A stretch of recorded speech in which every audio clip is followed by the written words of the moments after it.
కలికాలం నిజము దరిద్రము అబద్ధం అదృష్టము. నిజము చెప్పేవానికి దరిద్రం చుట్టుకుంటుంది, అబద్ధం చెప్పేవానికి అదృష్టం వరిస్తుంది.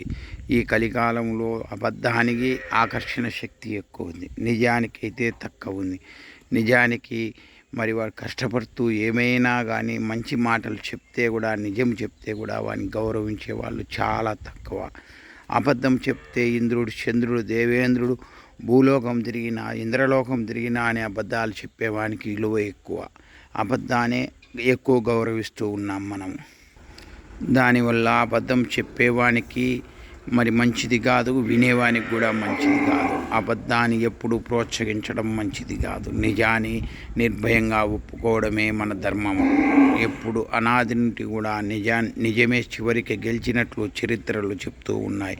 అబద్ధాలు ఆడిన వాళ్ళు అప్పుడు ఆనందంగా ఉండగలుగుతారు, కానీ చివరి క్షణములో వాళ్ళు చాలా ఇబ్బందులకు గురి అవుతారు. అందుకే చిన్న చిన్న కష్టాలు వచ్చినా కూడా ఏదైనా కానీ నిజమే మాట్లాడాలి, నిజాన్ని గౌరవించాలి. మనం కూడా అబద్ధాన్ని ఎప్పుడూ మనం ప్రోత్సహించకూడదు. అబద్ధం వల్ల అంతా ఇబ్బందులకరమే, అది సత్యం. హరే కృష్ణ హరే కృష్ణ కృష్ణ కృష్ణ హరే హరి, హరే రామ రామ రామ హరే హరి.